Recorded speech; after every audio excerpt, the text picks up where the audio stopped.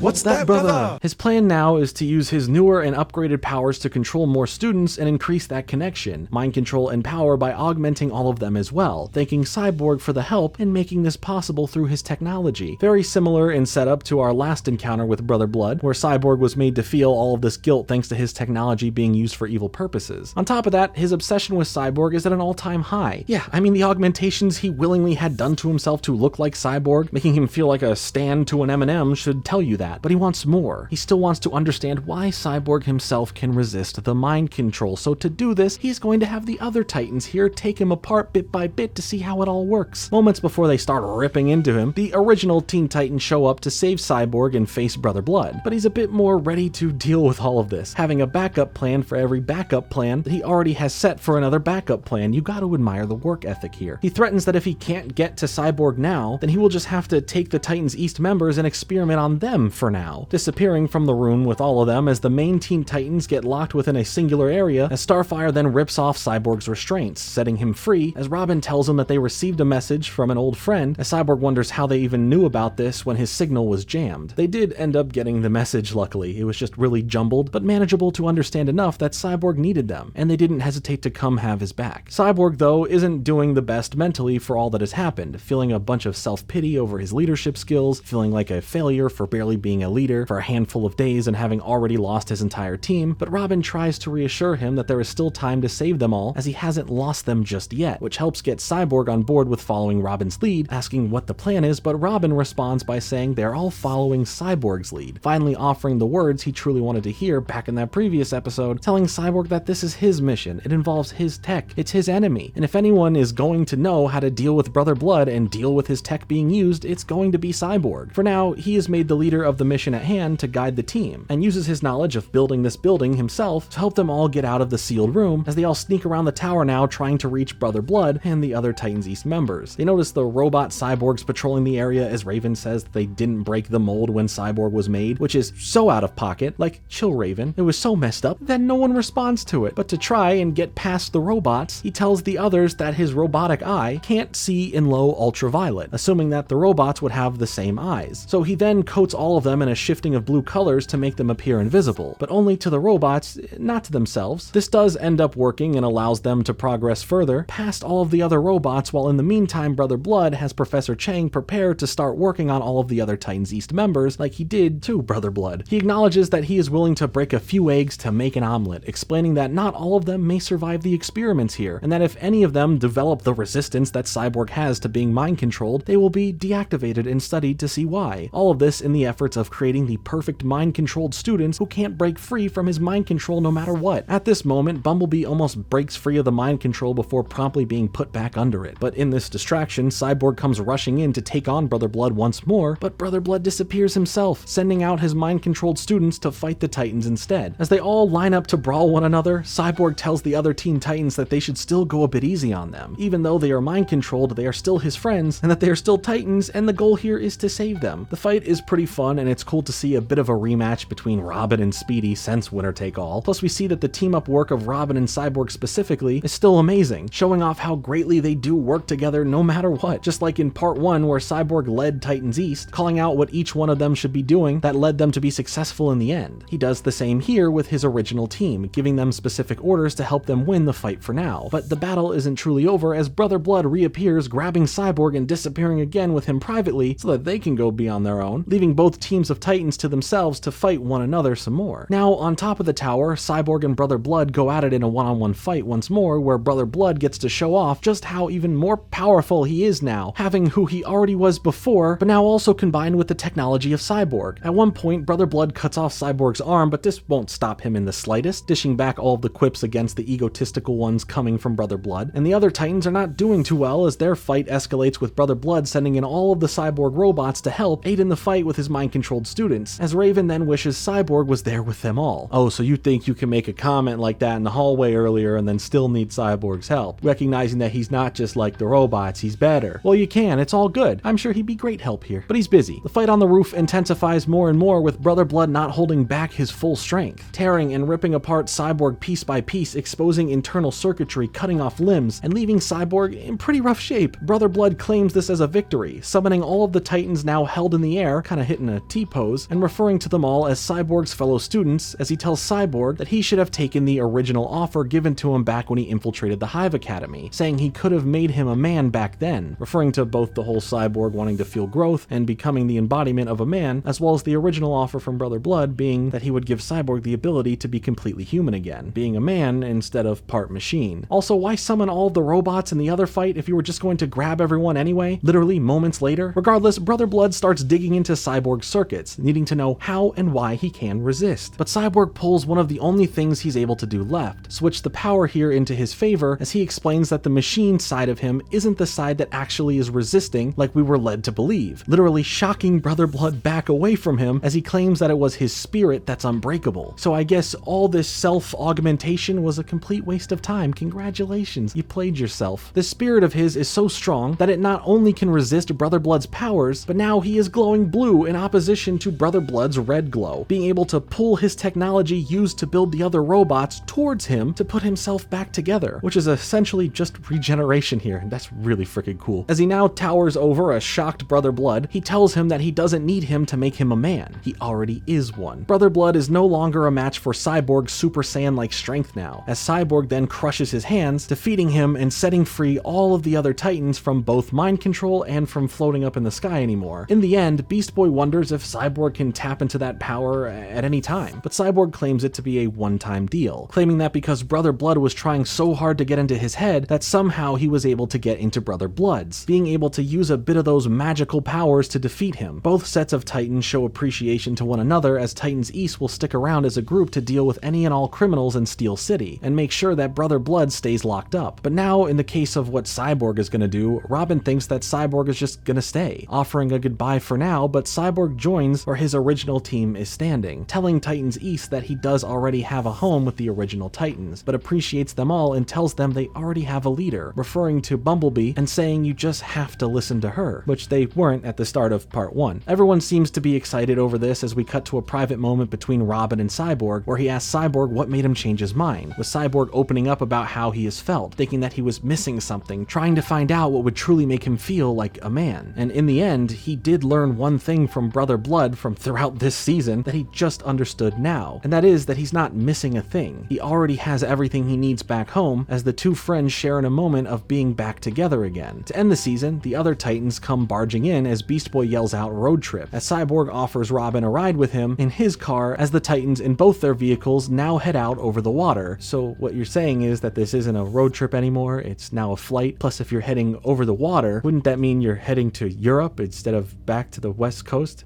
Well, that doesn't really matter. We'll start going global in season 5. Anyway, that's the end of the 3rd season of Teen Titans. We get to have a whole season-long arc for Cyborg to play out, for him trying to find something he already had, but it was a journey he needed to go through to understand understand that. It was his own self-discovery. I think we did get a fair share of sillier and less consequential episodes that made for good breaks throughout the season to level out some of the intensity that came with a handful of heavily story-based episodes, but I like where the Titans are at in general. The characters all had some really good moments on their own to shine, dealing with their own individual situations that gave us time to see the characters get fleshed out even more. We also got to meet a lot of cool characters, whether they are getting to spend some time with returning villains and seeing them get explored a lot more, to entirely new characters to the series that were given some pretty good time to shine, especially here seeing the Titans East being established. We got to see a great mixture of villains, with our main one being Brother Blood, for where the overarching story was going from the start, as well as some really fun one-offs with Mumbo or Mad Mod, and even getting to deal with some demons from the past as Robin was facing Slade once more, but within his own head. All of the characters felt like they were continuing to grow. Their dialogue continued to feel fleshed out to add to their individual personalities. Raven just keeps trash-talking more and more in a joking way, and we love to see it. So overall, Season 3 really brought something fun to the table with some great storytelling, fantastic action, and some really cool visuals, as this was a big season for the show after having to follow up the whole Slade saga. But where will Season 4 go? How will it continue to elevate the series here? How can these characters grow further, and what other villains can pop up for them to deal with? With only 2 seasons left to cover, we are still in for so much more. I don't want to hear this.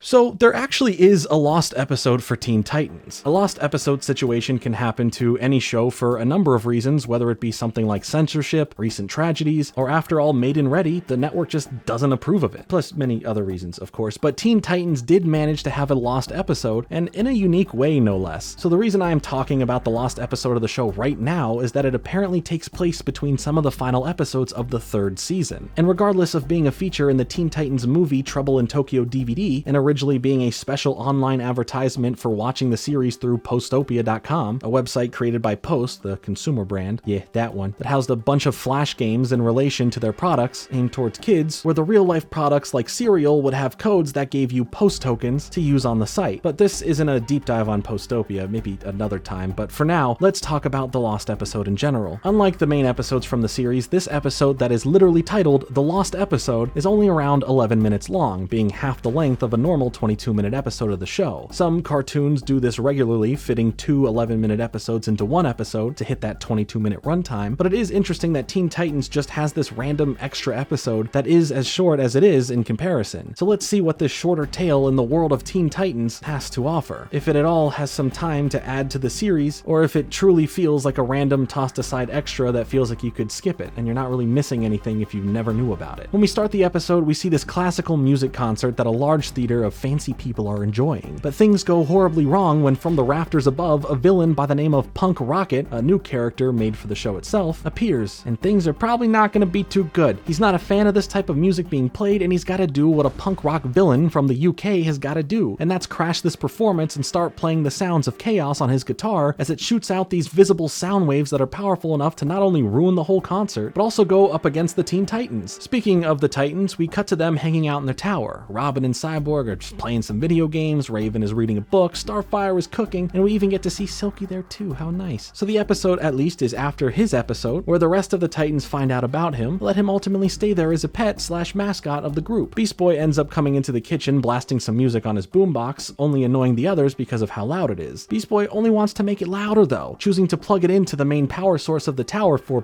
whatever reason. I mean, this is the same guy who installed a virus directly into Cyborg thanks to his similar ignorance when it comes to what technology works together, so there's that, but this causes the whole tower to lose power, and everyone is mad at him. And surprisingly, most of all, Starfire is the only one to escalate her anger for a moment over her food not being able to be cooked, zapping one of Beast Boy's eyes, which is just funny coming from her. Luckily, the power comes back on thanks to the backup generator, and before more yelling at Beast Boy can continue, the crime alarm comes on, sending the Titans out on a mission. But we stick with Beast Boy for a moment, who is standing there with his boombox practically annoyed that the others are annoyed at him. Like, my guy, you came into the room, blasted music, tripped the power, and ruined what everyone was doing. Why are you mad? Because they yelled at you and you didn't get to listen to your music at the loudest possible volume? Alright then. Or maybe he's also just confused as he questions where everyone is going, because maybe he can't hear too well right now thanks to listening to music at such a loud level. At first, when we allude to this, it's blamed on earwax. But if he didn't hear the alarm going off and maybe chose to ignore the flashing red lights, I guess his hearing now just isn't great. Or maybe it's because he just doesn't want to hear everyone yelling at him. So then he just stuffs the earwax back in his ear to make it a problem still. Lots of possibilities here. The earwax theories are off the charts right now, and we have to break down every bit of it to understand it. This is serious business here. What does it mean? Is the real secret villain of the episode earwax? Anyway, when we cut back to the concert, Punk Rocket is sending the audience flying out of the theater from the sound waves coming from his guitar. But when the Titans come to shut his show down, he proves to be a lot more to handle than he appears. We get this really well animated and fun fight scene where the Titans keep trying to land their attacks on him, but his guitar is able to deflect them. But his guitar is able to deflect, stop, and send back their attacks, causing the Titans to really have to work together in catching one another, stopping themselves from getting tossed around or hit back with their own or Punk Rocket's attacks. I just like seeing how well they are able to operate with one another, especially when things are not going in their favor. The Titans try using even more powerful attacks that still end up getting deflected, and at one point, Punk Rocket is riding around on his guitar through the air, and my guitar doesn't do that. It just sits there collecting dust. Starfire and Raven have this moment in between the attacks with Punk Rocket where Starfire questions why his music is aimed to hurt people when music is an expression of trying to spread joy to others, as Raven responds by saying that she guessed Starfire has never heard any of her music that she listens to, and that's so fitting. I could just guess what her Spotify Wrapped is without any hints. But also, yeah, who says music is only supposed to be happy? It's creative expression, and there is music for every type of mood out there. Even those moods where you feel like you're a strong person but you need a good cry, but you're secure in knowing that you're okay, but you're a bit sad, yet hopeful while feeling like you're the main character of a movie, but also like the rain on the outside of the window on a dark and cloudy day. And that music is called Lana Del Rey. Also, Raven is still on point with the quips, as after Punk Rocket details his plans for doing what he's doing, as he just wants to spread the sounds of chaos to bring the world to its knees, she calls him One Note. Yes, there is a lot of music-related puns and one-liners in this episode, but it comes with the territory. If you didn't want the cheese, why did you order the cheeseburger? You know what I'm saying? Just enjoy it. Have a fun time. Things are going to get pretty loud and ridiculous as Punk Rocket reveals that behind the curtains is a wall of massive amplifiers as he plugs his guitar in, getting ready to deliver an even more massive wave of sound and destruction. After the first hit knocks all of the Titans back, Punk Rocket starts turning up the volume a bit to amplify it even more. It starts getting so loud and powerful that it will make your head spin. Yeah, just like that. But even more so, it's starting to tear Cyborg apart on the inside. But here's where Beast Boy's secret new power of hearing loss comes in handy, as he is able to not be as affected as the others because he can't hear how loud it truly is, standing against Punk Rocket and egging him on, only having him turn up the volume louder and louder, which results in hurting the rest of the Titans even more as they beg Beast Boy to stop irritating him. Of course, probably because he can't hear so well, he continues, making Punk Rocket go all the way up in volume, hitting with another powerful blast of sound that ends up destroying the wall of amps, ending the powerful sound coming out of them, and for some reason stopping his guitar from working in general, like it was without the amps earlier. Well, alright then, can it still at least fly? The Titans are able to stop him from getting away, and Beast Boy takes all of his earwax out and claims it to be the reason that the day is saved. So our theory from earlier about the earwax being the secret villain subverted those expectations, becoming the secret hero that we didn't know we needed. Cyborg even thanks Beast Boy for saving him, which is just a sweet little moment between two close friends there, and I enjoy seeing that. But now, in the end, back at the tower, we continue on from where we started the day. Robin and Cyborg are playing games, Raven is still reading a book, and Starfire is cooking up some food as Beast Boy walks in again blasting his boombox, as he starts saying that no one should have a problem with him blasting his music now since it technically led to the reason Beast Boy was able to save the day. Or sorry, his earwax was able to save the day. As it looks like everyone is just going about their business, continuing to do what they're doing and accepting Beast Boy doing this, they all reveal that after he leaves the room, they all had some earplugs in so they didn't have to deal with any more loud sounds. Not from Punk Rocket, not from Beast Boy's music, and I guess not from Beast Boy himself. Small detail, I like that Cyborg's earplugs are bolts. That's a cool little extra touch there. Anyway, that's the episode. There's no big lesson to learn about being careful for how loud you listen to things and what can happen if you aren't careful. Beast Boy was fine in the end. There's no real hearing loss that he suffered at the hands of the loud music, just some waxy buildup, so clean your ears better. Unless you are trying to take down a loud music-based villain, then let them ears become stuffed with some Shrek candles. For being a smaller and technically lost episode, it really packs a punch with some fun animation, some great fight choreography, and a cool villain to deal with. It makes sense that if this was used as a promotion to get more people into the show through how it was originally put online, it showcases some of the great stuff that the show has to offer. While it doesn't get into the character growth and extra depth-filled side of the series, it sells the action, the interpersonal relationships and personalities of the Teen Titans themselves, and a bit of connective tissue that you don't understand that you'd have to tune into the series to begin to do so, giving you a hook to check it out for some reason if you weren't at the time. I'm just glad they ended up releasing this episode officially alongside the home video release of the Trouble in Tokyo movie. But now let's move on to the next season of the show.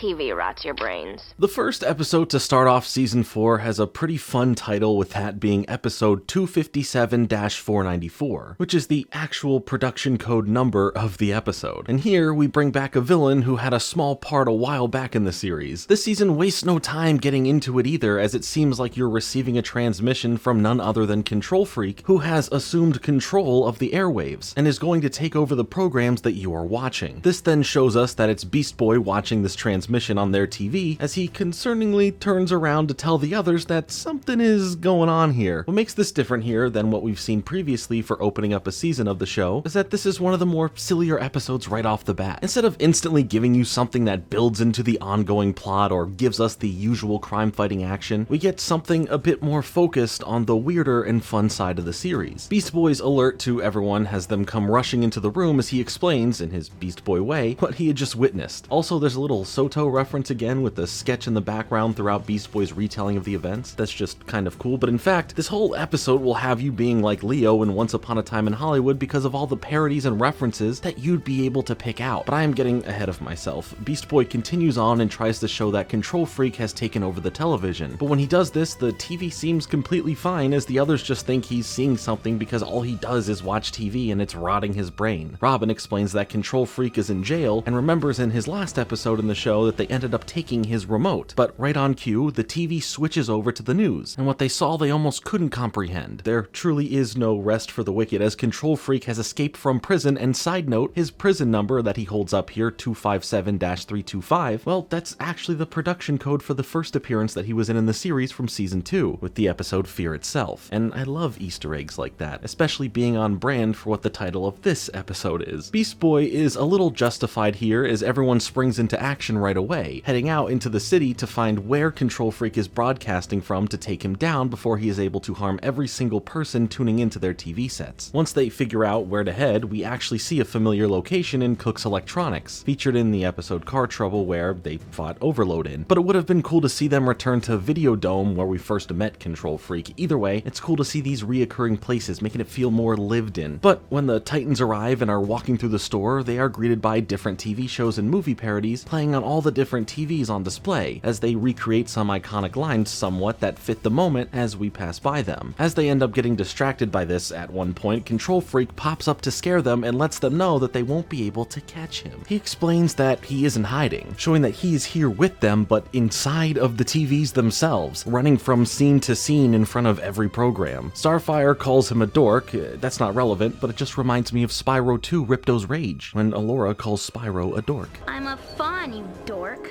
Oh, sorry. Robin believes that Control Freak is just somewhere in the building, but Cyborg claims that he actually is inside of the TVs themselves, and they end up watching a clip of him creating a device that allows him to enter the world of television broadcasting, and he didn't have to wish for it like Timmy Turner did. They end up finding a giant remote-looking device that was built and want to try and figure out how it works to get Control Freak off the airwaves, or out of the airwaves, and back into reality to stop him. But Beast Boy ends up hitting the giant glowing red button, and hey man, probably never hit any giant glowing red buttons as a rule of thumb, but this then sucks them all into the airwaves as well, placing them directly into the programs that are playing. At first, they are sent into a game show where they're going to be contestants on the show Quiz Monkey, and before they can figure out how to find Control Freak or get out of there, they are forced into the game show where the host grabs Starfire and offers her fabulous prizes for correct answers. Or if you get them wrong, you get to live up to the name of the show and get put into a cage with a monkey. Ah, game shows, they just don't make them like they used to, huh? Every question but the last and most scientifical one she can't answer for, but looks like a genius for getting that one right that she did, ending in her winning a brand new car, which hey, that's a pretty sweet ride right there. Too bad that it comes complete with one Control Freak behind the wheel who taunts the Titans to try and keep up with him as he speeds past them off the set. This creates a little montage of the Titans following in hot pursuit of Control Freak through various broadcasts, from the news to an energy drink commercial for some booyah. Cyborg should receive a cut of those profits though. Then through a fishing show, and then stopping him for a moment within the world of of the Dukes of Hazzards before the channel cuts over to a man in a giant animal costume kids type show, and this is where the episode really shines. I love seeing all these different takes on other famous shows, movies, and parodies on modern commercials and more. It's fun to see as something that is meant to show love to plenty of things that at this age I could recognize and some that I couldn't appreciate yet until I was older and understood more of the references, and have the knowledge of even older shows that people like my parents would have watched. After they say the secret word of freeze on the set of the kids show, and are therefore covered in oatmeal as if they did the secret slime action and figure it out for someone in the studio audience to take home a cool bonus prize, we then continue the chase through the classic Roadrunner and Wile E. Coyote cartoons as Control Freak is running like the Roadrunner and Beast Boy has the coyote chasing him, with them heading towards the comedically placed cliff. Control Freak stops at the edge of the cliff as he warns Beast Boy not to stand over there on the safer area as an anvil gets dropped from the sky, cutting the cliff off, but it's the rest of the area where Beast Boy is that for some reason falls, with him holding up the yikes sign to buy some Eddie Burback merch before recreating the falling down to the canyon floor below like in the show. Control Freak hits him with a Roadrunner meet meet before the channel switches, and now they are in the middle of a James Bond-like parody where the conflict is taking place on the Eiffel Tower. He single-handedly takes out James Bond and tells the Titans that in here he is the coolest person ever, whereas in the real world he's just a geek. But I want to offer a correction. The term we are using for you is dork, but I digress. And I mean, at least so far, there is nothing truly evil he has done, right? He is ruining some cable programs, but he hasn't done anything evil yet. What's the harm in letting him feel happy about himself for once in a world catered just to him, basically? I mean, he did escape from prison, so I guess that is a crime, but let's not get lost in the semantics here. Let's change the program. Now all of the Titans find themselves in a black and white old monster horror movie, but the monster isn't a person in a costume. In the universal context of the program, this is real for them to deal with. The Titans all decide to split away from this to continue after Control Freak, as they all jump from that station to 5 separate programs, as we see Control Freak acting like a parody of every evil person who owns a fluffy cat. I am referring to characters like Angelica Pickles, of course. As he sits here in this office area, he summons together the same creature we just saw, a killer robot and an alien outlaw, that will be sent after the Teen Titans to take them out. In the meantime, Control Freak goes off to do some training with an alien kung fu master. There's a lot going on here and still so much more fun to have. I just think concepts like this are so much fun. Even if they've been done before, there's still so much room to play with inside of such a cool concept. We see what the other Titans are currently up to within these different programs they're all scattered in. Robin is stuck doing some dangerous stunts on a stunt show as if it were Fear Factor or something Johnny Knoxville and friends would be doing, as Robin literally has to jump the shark. We see that Cyborg is stuck in a soap opera where he gets some unasked for kissing, and Raven ends up in the middle of a football field during a big game and ends up getting tackled. Then the screen cuts to the test pattern screen as Raven is joined by Cyborg, and then both of them are confronted with the same monster from earlier as Raven and Cyborg start using the test pattern bars to attack the monster coming towards them. It's a cool bit and it really feels like they are fighting on your personal TV screen, if this were the earlier 2000s and you were watching on a square TV. Now, do you prefer the Shrek TV or the Lightning McQueen TV? Personally, it's all about the Batman one to watch something like the Teen Titans on. And then when you're getting older, you can watch it on the Heineken one. But never, and I mean never, watch it on the Pirates of the Caribbean TV. Trust me. Beast Boy seems to be doing alright within his 50s like black and white sitcom until the killer robot comes barging in and ruins the whole place. Man, he's just going to be grounded for at least a week. He'll be free again and the house will be fixed somehow by next week's episode, so that's the bright side. But as for Starfire, she's in this Dr. Seussian-like world where everything rhymes, and eventually Beast Boy comes running past her telling her to run for her life because the killer robot is after them. I don't remember this part in the Lorax. All I remember is Zac Efron was in the animated movie. We check back in with Robin though, as now, for his stunt fest show, the main guy who is also doing stunts is able to mess with a bear as the alien outlaw messes with things, sending the main guy into a fight with the bear as he then deals with Robin. And while things surely aren't looking good here, luckily Cyborg and Raven run in to save him, only just to warn him that they also brought company as the swamp monster is still chasing after them. Probably my favorite bit happens next as all the Titans end up meeting and getting cornered by the 3 villains that are chasing after them, all while in this black void where white text is presented on the screen behind them, using Azarath Metrion Synthos as the joke to sell a product, saying that from the creators of Azarath and Metrion comes Synthos, turning it into one of those medicine type product commercials that come with a long list of warnings and side effects that come from taking it. It's a funny bit to have as the background of this fight between the Titans and all of these bad guys. The ad is completely able to be heard while the battle going on is practically silent. It's equal parts a hilarious bit and an artistic stylized choice. Once the commercial is over, they now find themselves in the place that Control Freak went off to go train at. He appears to them ready for a fight, claiming that he now knows Kung Fu from his few minutes of training since we last saw him, I guess. But to his credit, credit, he does end up showing off his skills and pushes them around a bit, going on to explain that in here, he has done it all. The power of television has taught him different fighting techniques, has given him access to cool and powerful gadgets as well as magical powers and more. After gloating about how cool and powerful he is, he decides to peace out, throwing on some shades, saying hasta la vista, like the Terminator, as he makes it to some rooftops of a city. But the Titans are still following him. They aren't letting him get away, so the fight continues on as Control Freak effortlessly deals with all of their attacks, as they go through different programs like a cooking show, back into the Dr. Seuss-like world, the swamp horror movie, until he disappears from the fight, and it leaves the Titans to turn into a news report as the news broadcaster states the villainous plans that Control Freak did have from the start are happening, as we see these uncanny real-life shots of kids, teens, friends, and families watching the TV. It's horrifying, but Control Freak is not just enjoying his time in the TV world, he's turning everyone into zombies as they are all glued to their TV screens, because TV can now literally rot your brain. I just love the shot of the Titans at the news station with Beast Boy and Raven as these news anchors. It's cute, but they continue from there, running through programs and ruining the show to yell at the viewers that this program that they're watching is going to harm them if they continue to do so. It isn't safe to be watching TV anymore, but the other Titans think it's useless, with Beast Boy explaining there is too much going on, a criminal on the loose, high stakes, intense action. Of course everyone is going to be glued because this is good and exciting television. As they all struggle with figuring out what to do, how they can actually fight back against Control Freak here, Beast Boy steps in to say that he also is a big TV fanatic and is always watching everything, comparing himself to Control Freak with his knowledge of it all, taking the lead on what to do here. It then cuts to the TV guide menu to look through what's playing on each channel, and to play into the massive expansion into how many channels cable provider packages would have, the Titans stare up at this ongoing list in all of all the choices of programs to watch. Beast Boy eventually points out the one called Clash of the Planets, as there is a marathon of that playing on a network. It was the same program that got them all distracted in the first place before Control Freak reintroduced himself to the Titans, and is a parody of Star Wars, of course, even saying that it came out the same year, 1977. Love the little details. Beast Boy explains that this would be where Control Freak is hiding, and continues on that the Clash of the Planets franchise is not just a series of movies for some. In fact, this Star Wars parody is a TV show instead for some reason, but a giant growing community of die-hard, lifelong, and generational fans. It means a lot to a lot of people, playing more into the real-life fandom that comes with a franchise like Star Wars. We cut to Control Freak living out his biggest fantasy of wanting to be in the Clash of the Planets series, even though he came off as more of a fan of the Star Trek-like show in his first appearance. He steps in the place of the not Darth Vader's role to rewrite the story his own way a little bit. The Titans end up sneaking around the same ship that Control Freak is on and running into some droids that get them all prepared to fight, but Beast Boy instead ends up taking Raven's cloak and starts trying to Jedi mind trick the droids into standing down. It didn't work, he's not a Jedi, so they get into a brawl with them in the hallway. Eventually, they make their way to the command center of the ship, confronting Control Freak while he's in the middle of role-playing here, as he holds his double-pronged lightsaber into the air and claims that there can only be one, as if he's now in the movie Highlander, with the fight between them all starting up again. And the fight is not going over so well for the Titans, as Control Freak is pulling out everything he can now do in this world to stop them, even hitting them with a Dragon Ball Z special. But all of the fighting has the place falling apart and shaking violently, leaving Beast Boy to stand back up and claiming that he won't let Control Freak win. Control Freak warns Beast Boy that in here, he controls the universe, he can control what happens around them and what he can do. But instead of trying to figure out a way to stop him with fighting, Beast Boy uses his knowledge of this TV show in general, claiming to have seen it hundreds of times, and logically explains some lore about a point that Control Freak is overlooking in regards to it. All of this is represented with the visuals of Beast Boy getting nerdier, or sorry, dorkier, the more lore that he is explaining. Is that like me? Talking about the one thing in this universe that can stop him is the summoning of a greater force that can banish Control Freak to a special void-like prison akin to the Phantom Zone from Superman. Control Freak is completely shocked that he is losing in this world, a place that he should have complete control of, as Beast Boy tells him that this is television, and the good guys always win, and I don't know if that's a 100% factual statement. I am sure there are programs that contain the bad guy winning, but regardless, they are able to get back out of the airwaves and end up back home, relaxing at the tower. Silky's there too. But then they discuss if this whole episode has meant that too much TV is a bad thing, or if because it was what ended up helping save the day, does that make it okay? Raven jumps in and says that I guess there really is no lesson to be learned after all, as Cyborg comes in to agree, and say it was all completely meaningless, as they all laugh together, but also the live studio audience is laughing along with them as if they were in a 90s sitcom. So did they ever truly escape the TV world? Are they self-aware that they themselves are a TV TV show? Was there really no lesson to be learned? Maybe, but the point I take away is that it was a fun time, and that someone like myself or like you watching is justified in knowing too much about your special interests. You can enjoy what you enjoy and take pride in that. No, it probably won't come in handy in a life or death situation after being brought into the world of your TV, but it's still cool, and if someone calls you a dork, who cares? Enjoy what you enjoy. But also, too much TV is definitely not great. You need breaks. And this is coming from me, of all people, who binge watch shows like this non-stop and make videos on them. Why, yes, I am in therapy. How could you tell? I'll show you where the path begins. The next episode, titled The Quest, takes us on a journey with Robin for him to raise certain skills of his. We start things off where an unknown person is in the process of stealing some special golden staff from an antique shop as Robin pulls up on him to stop him. To Robin's surprise, however, this person is extremely well trained in martial arts, being able to counter Robin and even offering an honorable challenge about him being able to defeat Robin within 3 more moves. Now, that's some confidence. They both are claiming to have trained with the best. This mysterious thief is referring to someone else that we will mention shortly, and Robin is probably referring to Batman. But in the end, the other guy is able to knock Robin down on his 3rd move, impressing Robin with his skills that he truly does have. But before disappearing with the stolen staff, the other person tells Robin that if he wants to be the best, like no one ever was, then he will have to seek out the true master, as he then drops a smoke bomb and vanishes, leaving Robin with a lot to think about. So much so that when we cut back to him at the tower now, he's packing up a bag full of his equipment and gadgets as the rest of the team come in and check on him. They think that he is leaving the team over losing the battle he was in, but he explains that he's not leaving the team for good, he's just going on a trip because he realized how much more he needs to train in martial arts to be able to be the best that he can. The character we met earlier was Kitaro, a powerful martial artist who is trained, like he said before, with the best, apparently. So ignore any stealing staff-related stuff for now, or the connection to the Teen Titans Go comic series that has him using a special red gem to gain enhanced strength. Maybe the Master of Games would want that back, or maybe they're matching. But either way, for now, in the show, we will deal with Kitaro later on. Robin wants to track down and find the person Kitaro had mentioned, the true best one out there apparently that he needs to learn from because the best that he knows was still not enough. The others question him about this decision as he mentions he's not coming back until he finds this person and has trained with them. There is no knowledge about this true master being a good guy or a bad guy who Robin is going to have to get to the other side of the globe to start tracking down where they actually might be. This is a journey that he claims to have to make on his own, leaving from there without any real heartfelt goodbye or hey, see you soon, as Cyborg makes a joke about Robin taking himself too seriously. And he truly does sometimes. Not all of the time, but like a lot of the time. This true master can only be found by those who are the most serious about this training, as Robin has now made his way across the world and begins his journey to find him. He comes across an older woman who explains that many young and eager people have traveled here always wanting to be trained by the master, and that it's not possible for Robin to find what he seeks. Robin questions this as he doesn't want to hear this from some random person who lives here, but from the true master themselves. She tells him that if he wants the chance to meet and train with the true master, he must make it to the top of this mountain before nightfall, making the challenge seem nearly impossible for someone to get to and climb up it in that amount of time. To make things even harder, the woman tells him how hard this climb is and that many have tried and failed. Plus, on top of this, the true master will only consider meeting Robin if he leaves everything he brought with him behind, focusing only on the abilities he has as the person they are. All of his gadgets are to be left behind. The only thing that he can bring is his face mask and the new outfit he is given to wear. As the woman leads Robin in the direction he needs to go in, we stick on a shot of his gadget belt for a moment as a hand reaches into frame and steals it, leaving that mystery to come into play later on. Robin immediately comes across a massive roadblock because the road is no longer there, leaving a large lake for him to seemingly cross until he gets stopped by the bear. And no, I don't mean the great anxiety-inducing show on FX. I mean this literal muscular bear who is known as the Guardian of the River, acting as the first challenge Robin has to face to be able to continue on his journey to get to the true master. The bear warns him that this won't be as easy of a fight as Robin thinks it might be, showcasing right away that his martial arts skills are no joke as he easily overpowers Robin. In the meantime, we cut back to Starfire, letting us dig into her feelings towards him a little, as she is saddened over Robin leaving on his journey, moping around and reminiscing on the good times the two of them had together through clips from previous episodes. She cares about him so much, and when she thinks she sees him pass by in the hall, she jolts up in excitement only to be disappointed that it was Beast Boy for whatever reason wearing Robin's outfit. He makes a joke about calling him Beast Boy Wonder, which has a bunch of little Easter eggs and nods just in this little moment alone. First, the whole ripping through the page thing and freezing in that pose is a reference to the cover of Detective Comics issue number 38, which features Robin doing the same thing, as this was his first ever appearance in the comics all the way back in 1940. Also, the name of Beast Boy Wonder is in reference to Robin's name name of Robin the Boy Wonder, combining now Beast Boy with that to create Beast Boy Wonder. It's clever, I'll give it to him. And one last thing, the tagline at the top says the sensational character find of 1965. This is taking the tagline from Robin and just changing the year from 1940 and saying 1965, which was the year Beast Boy first entered the comic book realm, being advertised on the cover of and introduced in the Doom Patrol issue number 99. I mean, he is the weirdest teen tornado in comics history. It says it right there on the cover. Why would it lie to me, right? This little gag is pretty fun and a nice way to add in so many quick references. Starfire, though, is worried about Robin not wanting Beast Boy to mess with all of his stuff while he's away, showing certain actions of how much she does care about him, holding and then caressing his gadgets. But Beast Boy is trying to appeal to her wanting to be around his stuff by showing that Robin has a full closet of the same outfit, and that she should try Robin's stuff on as well. Before we see wherever this side plot leads, we check back in with Robin as the bear is practically bored, just holding Robin off with little effort for doing anything to beat him. But Robin doesn't give up that easily, using all of his strength to free himself, land a heavy kick from above, and somehow catch the bear as he jumps towards him and tosses him into the river. Apparently, this was enough to prove that he is worthy to pass, as he then warns Robin about the path forward and raises up a bridge for him to cross and proceed. Robin continues forward, thinking that it was all a waste of time, as he needs to make it to the top of the mountain before the sun goes down. But before we leave the scene, we see Kotaro is trailing him up the path, so it's also safe to assume that he's the same person who steals Robin's belt from earlier. Robin's path, however, gets blocked again as he runs into the same old woman from earlier who was carrying heavy buckets of water, as Robin first questions how she got past the bear and then tries to get around her so that he can make it to the top of the mountain in time. She then guilts him into helping carry the water by calling him rude and claiming he doesn't have time to help an old woman. She explains to him that he will see the true master once they are ready, making it seem like he is always being watched or he has to prove something to continue on. But what he doesn't have to do is carry the water anymore. They reach the next point of the path continuing through a cave system as he just gives the water back and goes on ahead. He carries it for what feels like less than a minute. Robin ends up reaching a dead end at one point with the only light coming from a candle in the middle of the area, as he is then greeted by a giant snake known as the Guardian of the Cave. And for Robin to proceed further, he must face off against the snake in a challenge that at first he refuses as he notices that the snake is blind and doesn't think that it's fair for him to fight. But the snake makes things equal by snuffing out the candle so they both can't technically see, and the fight would now be testing Robin on a whole new set of skills that revolve around heightening your other senses if one or more of them are taken away. Luckily, this doesn't seem like the hardest challenge for Robin to get through, as once he understands how he needs to properly focus and is able to grab the snake in the dark, he is granted permission to move on ahead, making this interaction a little anticlimactic. Back at the Titan's tower, Cyborg catches both Starfire and Beast Boy dressing up as Robin, and is only mad that they are doing it without him as he quickly starts getting dressed like Robin to join in on all the fun. For whatever is happening here, again, we'll check back in on it later as we start cutting back and forth between both storylines even more now. But as far as Robin's journey goes, he continues climbing up the mountain, running into the same older lady once more as he's complaining about the journey, wanting an easier way up the mountain. But she tells him that there is an easy way, and then there's also a right way to climb up the mountain, and the right way is not the easy way. With 3 of the 4 Titans back at the tower cosplaying as Robin and messing around with all of his stuff, Raven walks in on everything that they're doing and does her usual judging of the situation, but the others do their best to try and convince her to join in on the fun. Robin, though, comes across his next challenge, meeting the monkey, the guardian of the trees, who tries to be nice and offer some tea before they get into any sort of battle, but Robin doesn't have time for this, staying serious about having to battle as their arena to face off is on the top of these bamboo poles. This forces Robin to have to adapt to his environment, use what you can around you to your benefit by being resourceful, so this unfamiliar and unfair playing field that he has to now be flipped upside down for him to truly succeed here. After he is able to beat the monkey in this challenge, his way forward is granted as he then rushes up to the top with the sun starting to set in the background. But before getting to the top, he is stopped by his own gadget thanks to Kotaro, who has been following him, showing that he has taken Robin's gadgets, wields the staff that he stole, and tells Robin that his journey ends now. Kotaro reveals to Robin that this was all a trick. He never trained with the true master, having Robin thinking that he did to set him all up on this journey, as Kotaro can then easily follow past all of the other challenges and be unscathed when they reach the top of the mountain. He claims he deserves to meet the true master instead of Robin, pitting the two in a fight right then and there on the stairs leading to the peak. After he knocks Robin down the stairs and continues on himself, the old woman comes over to Robin to motivate him to continue on. He must get up and keep pushing forward after how far he has come,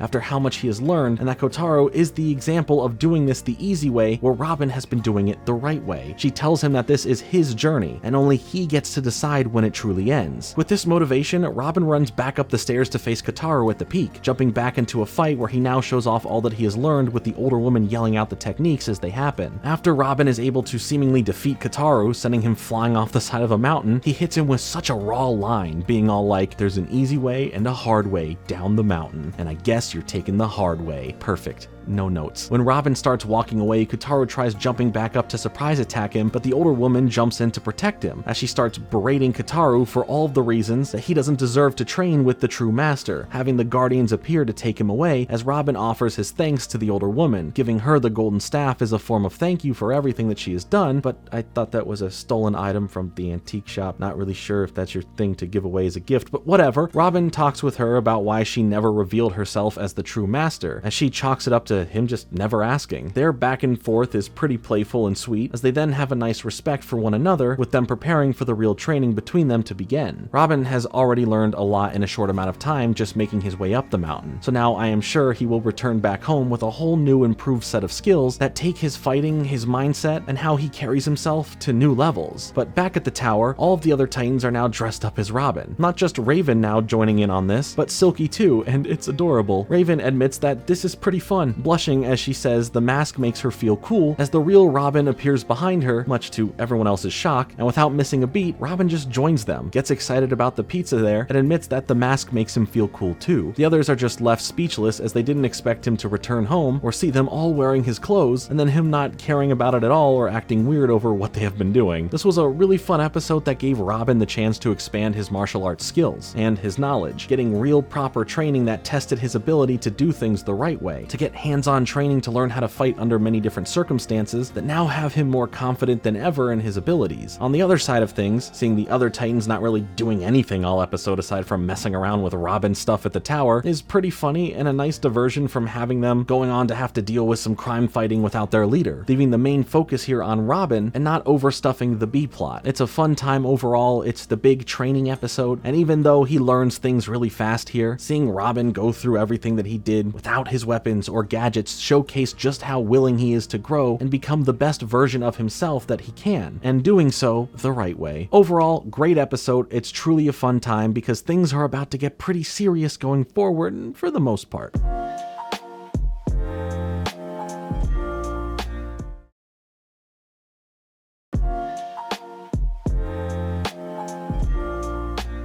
Tell me what's going on. Our next episode, titled Birthmark, starts ramping up some of the initial conflicts that are to come, as the episode starts off with Dr. Light trying to drain the power from an oil rig to cause some sort of permanent daytime for the city. The only problem is he is trying to do so only a small distance away from the Titan's tower, so of course they show up and have a fun quick fight against one another until Raven confronts him in a menacing way and asks him if he remembers her, referring back to when we first saw him and Raven went way too hard on him, giving him a fright so bad that in this case now, he says that he just gives up and that he should just be brought to jail. Raven isn't going beyond her anger limits again, but something else may be happening, as after they celebrate the end of the mission, she tells the others that she must get back home before the next day starts, as it's getting close to midnight. The others are confused about what that means, what's so special about tomorrow, but before we get to that, we go underground as the day is changing, showing an opening appear from the ground with a fiery light glowing out from it, as none other than Slade makes his return, crawling back into the world and saying the day has begun. Now, that's how you open an episode. Deliver a fun and funny action scene that calls back to a previous run-in with all these characters, have a weird unspecified mystery begin with one of the main characters who could have something major to go through at the end of it, and finally end with a reveal that shows the big bad from the first two seasons officially coming back somehow, and isn't just a mind games thing for Robin to have to deal with, all within the first 2.5 minutes of the episode. It establishes so much intrigue off what the heck is going on, and you better believe we are going to find out. We see Raven alone in a room the following day, seeing that it's 6 p.m. and is looking forward to the clock striking midnight so that this day, for whatever reason, can officially be over for her. She ends up hearing a noise outside of her room, leading her to go investigate the tower as the music builds up in a creepy swell as the visuals are all dark and gloomy. As she then enters the main living space, she gets surprised by the rest of the Titans, scaring her completely as this was all a surprise birthday party that they set up for her. The one other problem, aside from getting a heart attack from that, is that no one is supposed to know when her birthday is, and Beast Boy then explains that he went snooping after the comments she made last night and found restricted information within some computer files to learn that it was her birthday, to then get all of the others to set this all up. Yeah, that's a level of not cool there that Raven can be mad about, but Beast Boy ultimately wanted her to feel celebrated and loved, and that's pretty nice. Everyone is excited to celebrate as they have all put thought into it all for her, as Robin hopes that this is all okay, to which she immediately responds with, "It's not okay." She does offer her appreciation for the thought of what they're all doing, but she still isn't interested and wants to leave. The others keep trying to entice her to stay, but after they won't stop and Beast Boy tries pushing it further, she turns around to him and snaps, yelling that she said no as her eyes glow and her powers end up destroying all of the party favors, leaving the situation pretty awkward now as she leaves. But Robin ends up chasing after her to speak in the hallway alone, as she tells him that she just doesn't like parties, hiding the real reasons behind whatever this day specifically means for her. Robin talks with her further about how they do have a pretty close bond and that she has been inside of his head, referring back to the episode where Robin was dealing with visions of Slade, as he asks to be let into her mind. She reminds him that there are places in her mind that no one should ever go. He does offer to still try, but Raven doesn't want anything further to happen, telling him that in regards to how she was born, that her birthday should be nothing to celebrate, which is still just a dark statement in general, but it starts opening the door further on exploring more aspects about Raven and her past, as I am sure it will come around here to be a problem in the near future. As the time passes and she's alone in her room once more, she mentions that something may not happen, trying to think positive and all will be okay, allowing herself to then meditate, but instantly being met with the vision of her room consumed by fire as a voice speaks to her. The voice tells her, "What you have concealed, you shall become. You have no other choice, your destiny shall be fulfilled. The portal must be opened." And during all of this, who's that little fella floating outside of the tower, just hanging out and watching all of this? I don't think we'll get an answer to that. Luckily, she screams in her disagreement of whatever destiny she has in the near future, waking her up from meditating to see that her room is okay and that it was only within her mind. Sitting in silence with a cold sweat for a moment before Robin comes in to check on her after hearing the scream. But this is then interrupted by the crime alert as they head out into the city to see what's going on. As they all walk into where the crime was being reported, they are all met with the surprise that none of them were all ready for. Okay, maybe Robin just a little bit, but not to the real extent of him being actually back now, as Slade makes himself known to the Titans, welcoming himself back into their lives, and thinks it's been way too long since they've seen one another. The Titans are in shock about how he could be here, as they all believe that Terra did fully take him down at the end of season 2. Before anything happens between them here, Slade has a symbol appear on his forehead area of his mask, with that symbol matching the one Raven saw in her vision when hearing the portal must be open. Slade disregards Robin as his usual main target here, saying that he didn't come back for him, as he then shoots flames from his hands that end up going after Raven. As the battle goes on here, Slade shows off a high level of power and new skills that confuse the Titans, as Slade seems to just be grateful to be alive and is enjoying the use of his new abilities. He's also able to completely counter every attack thrown his way by the Titans, leaving them to be easily taken down, as he looks to Raven as she just wants the day to be over, but he responds that they both know it's far from it. Slade is now fully mixed up in whatever Raven has going on, raising the stakes for whatever Raven is worried about coming to fruition. Raven tries fighting back, but Slade has to deliver her birthday present, which is a special message just for her, as he grabs her wrist tightly, squeezing it and branding her with a similar marking, as he exclaims that it has begun, with him now using electrical-based powers to start bringing the whole building down as the Titans then try to escape. But with them all in harm's way and Robin nearly getting crushed, Raven screams out "stop," sending out a force that completely freezes time around her. She's in shock over what she just made happen, but Slade still speaks to her, claiming that even stopping time wouldn't be enough to stop what's coming. He then is able to unfreeze himself from the spell, as he then follows in pursuit of her running from this, as he taunts her about the secrets she has, the true power that no one knows is locked away, how special she truly is. He's back to doing what he does best, and that's messing with her mind, making Raven feel like she's going crazy, trying to hit her fears and insecurities to make this whole thing go in his favor, or for that matter, whoever's favor that is leading Slade to have all of this knowledge, have all of this power, and ultimately be back in general. Slade then corners her to let her know that no matter how far she runs, or how much she hides, there is no stopping this. Her efforts will not end in her favor. Despite this, she tries running some more, making a break for Robin as she wakes him out of the freeze, grabbing him and taking him outside, as Robin is more confused than anything, asking her questions about why is Slade back and what is going on with time being frozen, as she doesn't know fully what's going on, but offers her disinterest in any of what she feared happening.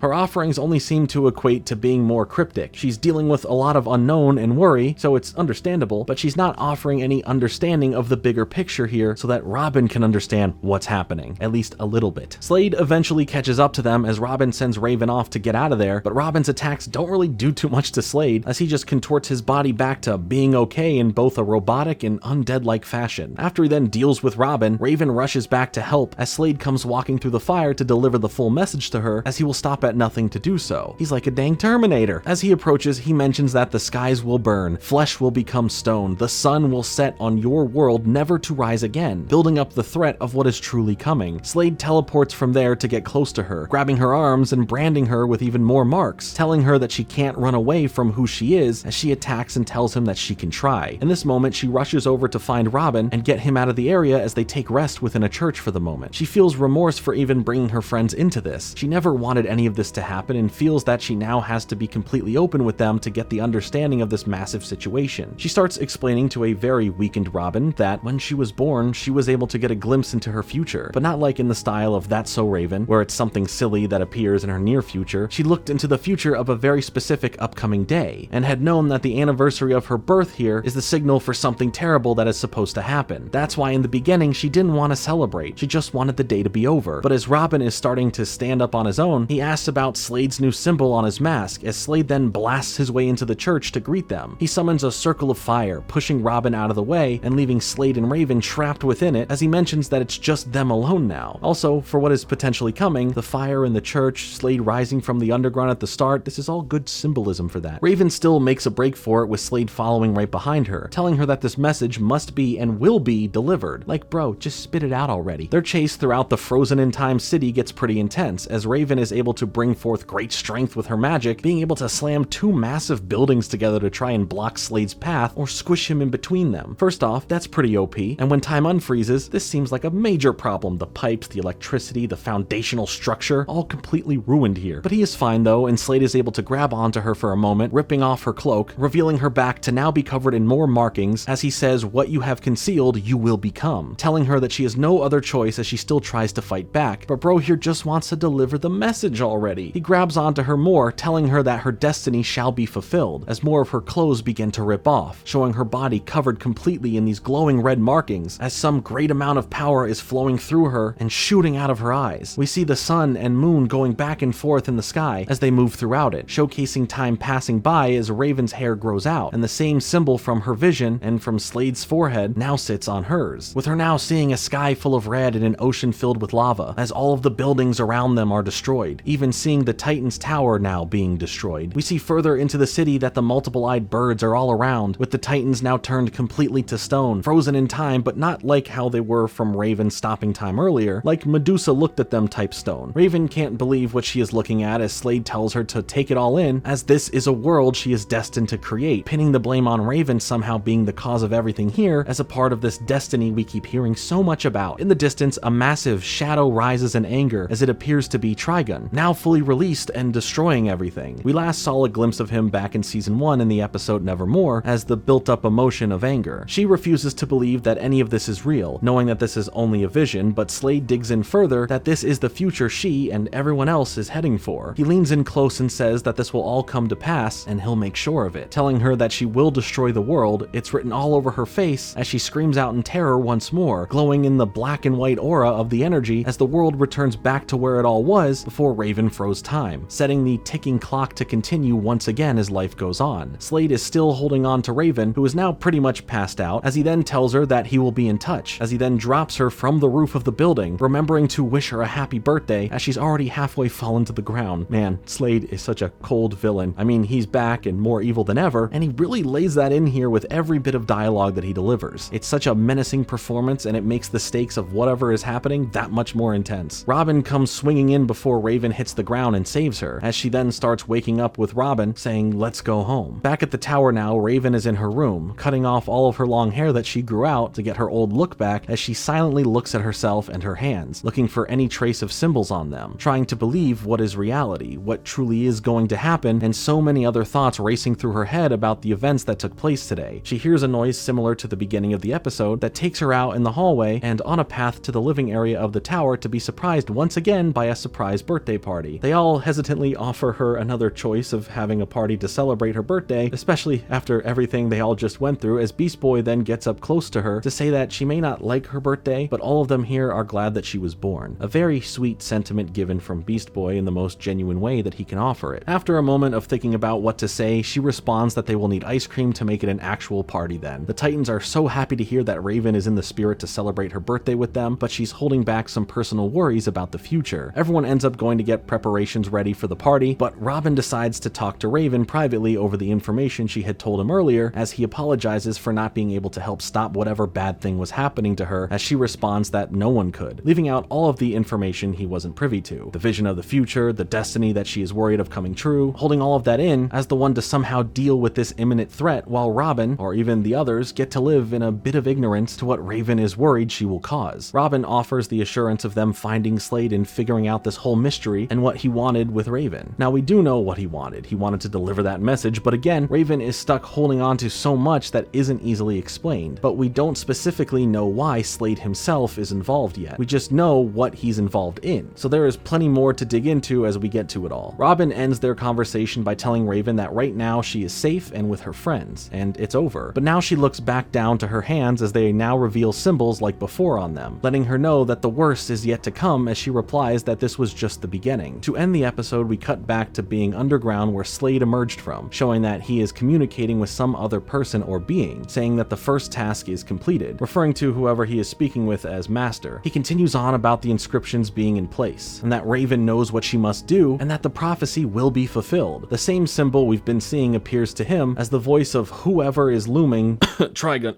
as they say the world of mortals shall soon be ended, just like the episode does right there. This episode serves as a great setup for what's to come going forward in the series. Raven's literal demons are seeping through the cracks to set forth this great prophecy that would bring about the end of the world, with Raven somehow being at the forefront to take the blame. Bringing back a villain like Slade is definitely risky. It can feel like it's in the camp of retreading something that we've already dealt with and moved on from in the past, or it can feel like there is a purpose for it all, making an actual reason for him to be back. Aside from a great and menacing returning performance with how Slade delivers his messages, his character being around again sets up a whole new series of problems, especially for how powerful he is now and having the backing of his master, which is just funny to see him have a master, but him being a crucial part here is great, as we will see more of this unfold soon enough. As you saw with Raven here, things get pretty dark for not just the series, but her specifically. Her life, her past, her present, and her future are all being opened up, and in the most dark and destructive ways possible. She has already gone through so much. Heck, just this episode alone is enough to show that, but like she said, it's only the beginning, and her journey to deal with this is not something she will get through lightly. I honestly think that Raven has one of the coolest storylines throughout the series, as we still haven't truly seen anything yet. Where am I? The next episode, titled Cyborg the Barbarian, gives us some more time with Cyborg, as we find him at the start of the episode upgrading everything in the main living area of the tower. I mean, he is really setting up an amazing entertainment system with a new TV, massive sound system, and the biggest game console you could imagine. He hasn't stopped there though, as the others, aside from really Beast Boy, are worried that it's all overkill and not necessary. But come on, a waffle maker is necessary. Why is Raven not happier to see this? But turning the whole tower into a massive speaker system?